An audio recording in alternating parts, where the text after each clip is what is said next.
I guess I'm going to run the battery out. I found a way down. I think this is called Hampton Creek, and it runs into 18 Mile Creek. But I mean, this is spectacular. I never knew this place was here.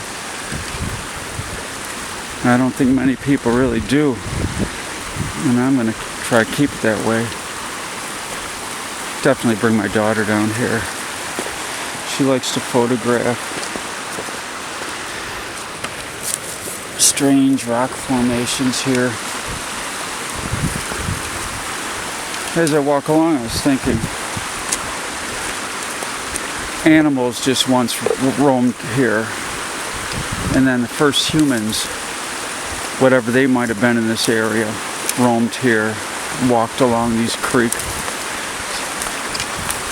And Indians, and as they evolved from one tribe into another, into their extinction by the white invaders, I guess, near extinction.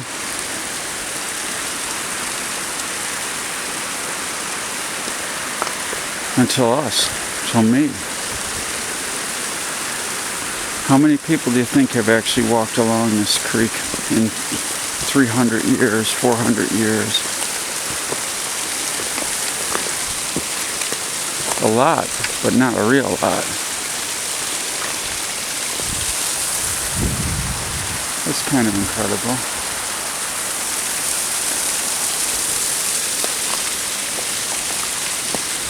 Got to fill your mind with things other than drugs, so when you're just idle,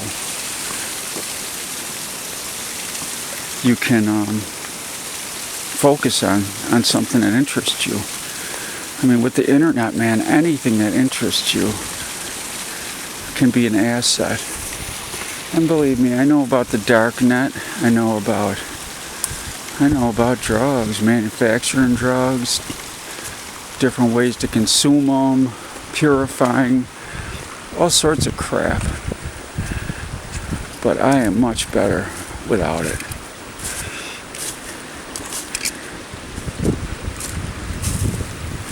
Look at that. Look at the stone in the wall, the leaves and the moss hanging off of it, trees growing out of it.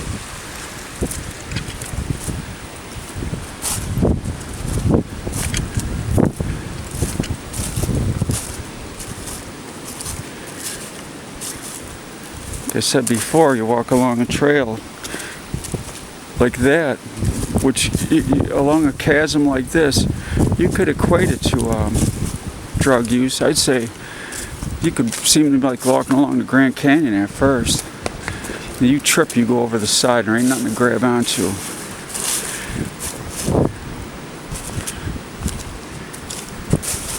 So you best find ways to grab onto things. Because I know I will be tested. I will be tested hard eventually. I got through a lot the last time I was straight. 96, 97, 98. I think I got till 99. And I slipped up. I mean, I had my daughter go through open heart surgery. I'm running to her to the hospital. I can't tell you, for 2-3 years, the first few years, and I mean, even to this day, we're still seeing doctors. Could I blame myself, say I have genetic problems, I took a lot of drugs? I could, but I don't. Because she's perfect as she is. She's the perfect her, as we all are the perfect us. There's no other way we would be. There is no other way. Wishing or thinking this way or that way, it's a waste of thought, waste of time, waste of thought.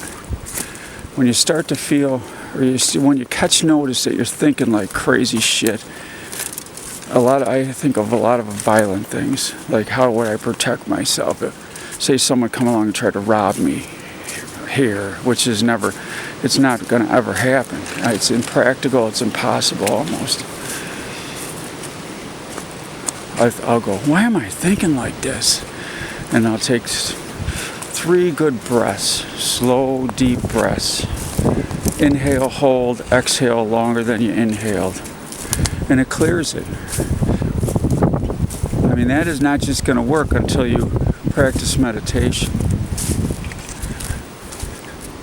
Louise Hay has, Hay, has some videos, and her philosophies are a little different, but her 40 minutes a day could change your life meditations are really, really good. You listen to her talk for about 5-10 minutes, and then she'll go into the meditation. You know, I've reached a place after a few months, more than a few, that I don't need to listen to anything. I listen to the binaural beats and isochronic tones. They're supposed to help with tinnitus, but they're supposed to help with depression, anxiety, all that stuff. And I do notice a helpful effect from them. Boy, if it starts raining now, I'm going to get soaked because I got a long walk back. Another thing to, I guess, equate quitting drugs to walking in the woods by yourself is remember how to get back. In case you go the wrong way, remember how to get back. We got some deer tracks, little guy, real little. When you get further out in the country or away from the city, the deers are more skittish. I know that if they saw me now, they would run. Where in the city, they stop and wait for you to see if you're going to pull something out of your pocket to feed them.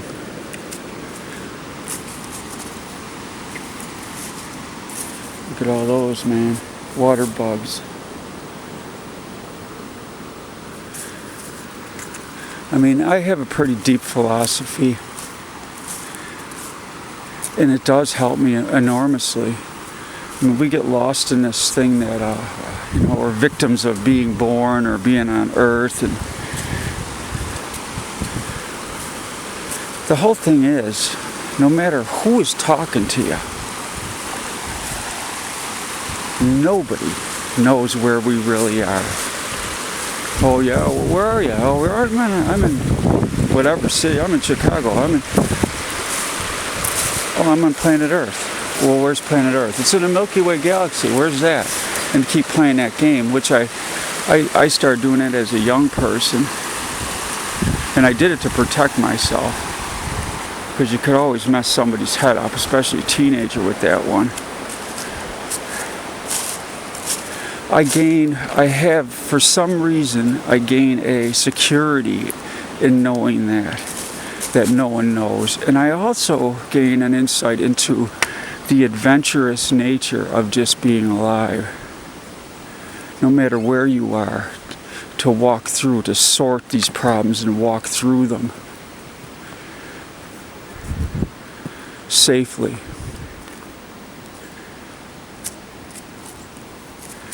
Louise Hay's philosophy, which I guess I walk a little bit along the edge of her stuff, is that you're here to evolve yourself. And when something bad happens to you, it means that you need to fix something in your own, inside of you and into yourself, whether it be your physical health that you're letting slide or your mental health.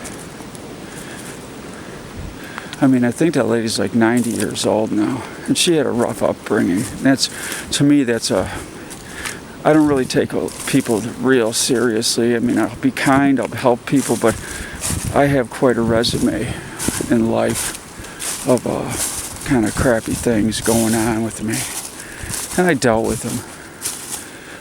I mean, the worst thing to me was, I was 17, 18. I used to walk to my friend's house, I would walk about 5 houses from my house. I would turn right, and there was a little side street, and walk about 5 houses. Then there was a back street, and I would turn left. Now, I had long hair. People knew I was using drugs. I had a bad reputation, especially on that back street, where thought they were kind of elitist or something. I don't know. I had one of these mothers screaming at me that I was better stop selling her kid drugs. But in any case, I didn't feel comfortable because my friend lived on that street, and that's where we'd actually go and use drugs. So once I got there, I could care less about these jerks. But now, on that first side street where I turned right, this family moved in. They're Puerto Ricans. And they were the first Puerto Rican family in an Irish-American neighborhood. And I'm not going to say there wasn't prejudice at that time, because there was. And I would walk past them every day or whatever. I would go to my friend's house, especially that summer. And these people were so wonderful and so beautiful. The father, I believe he must have been in Vietnam War, and he got a job at the Ford plant. So he had a good job. They were always happy. They were sitting on the porch. Had this small house, little front yard, and the dad would cut the lawn with one of them old reel lawnmowers. The spinning kind, you have to push it manually.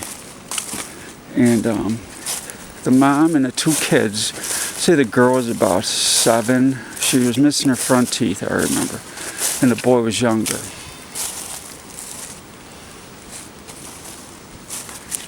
Thought I heard something, strange noise. So they were the one family who would actually wave to me. But they would sit and watch the dad cut the lawn with a pitcher of lemonade, and every one of them would wave to me, every single one of them. And it was such a warm feeling because I was getting so rejected by these other people who knew me. These people didn't even know me. So a couple of months go by. One evening I'm home, getting ready to go out. It's about 6 o'clock, August, say middle of August or so, hot out. And an ambulance goes by my house. It was like a comb. There was 3 side streets and a back street. I lived on the corner of the first one.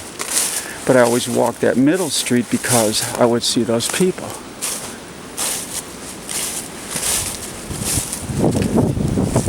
Now the ambulance goes and turns the corner so fast, I swear to God it was up on 2 wheels. I was in the kitchen, I saw him go by. So, teenage kid, I want to see they're going back to where my friend lives, that street.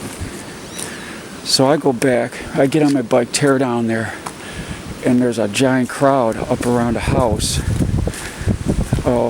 At the end of the 3rd street, of the comb. I lived on the 1st, I would cut down the 2nd and the 3rd street. So what's going on? Everybody's standing there. And you could see the people at a pool at this house, and there were other AMTs and cops were on the deck of the pool. And then they come tearing out with a stretcher, and that little girl's on a stretcher. And the EMT is pushing her, giving her heart massage or whatever. And water's coming out of her mouth like a faucet. And then the mom comes down the street and says, "My daughter's swimming in that pool." And the cop just went up and grabbed her and hauled her, and she started screaming.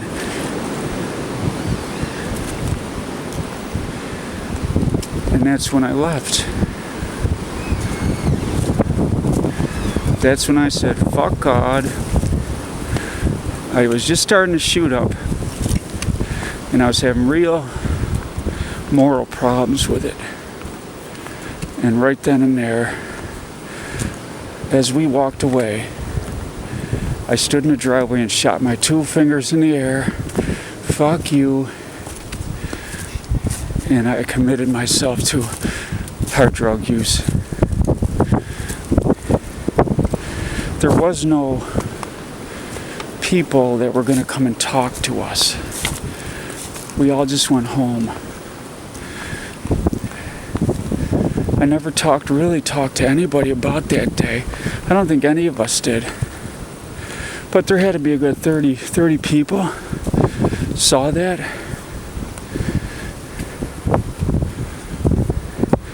They lived in that house for about a year, and a mother died. The father and the son moved. I don't know where. I tried locating them years later, and I never could. But a lot of things happened to me personally, abuse. But that abuse never even come near scratching, seeing that day, and what that symbolized to me were these good people that liked me, I guess. People that were actually beautiful and loving could be dealt a blow like that. But sometimes you forget where you are. Take it personally. Death is a major cause, has been for me, to relapse. I have a better understanding of it now, I think.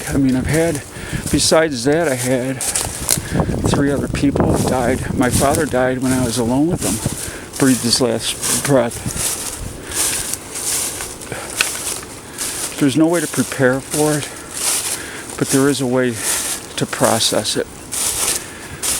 And truthfully, I've never done it in a healthy fashion.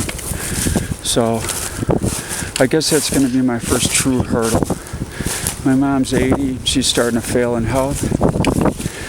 There's nothing on this earth I'm going to let push me back into that dark world, into that horror. Because no matter how horrible that scene at that house was that day, the dope is more horrifying. What it does to you. What it does to your brain and your thoughts.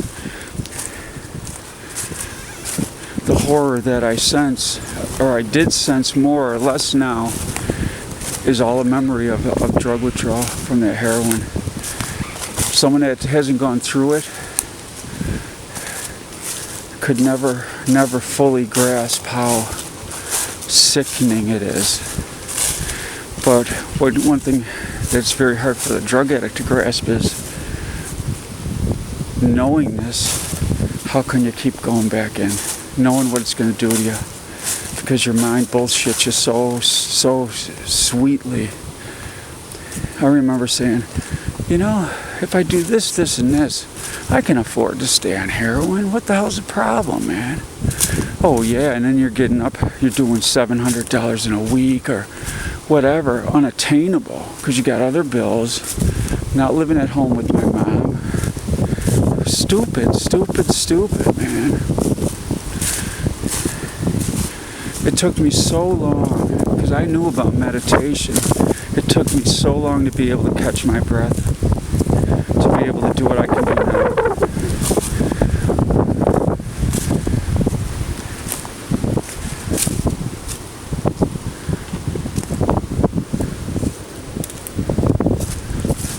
Alright, I gotta head through these woods. Adios.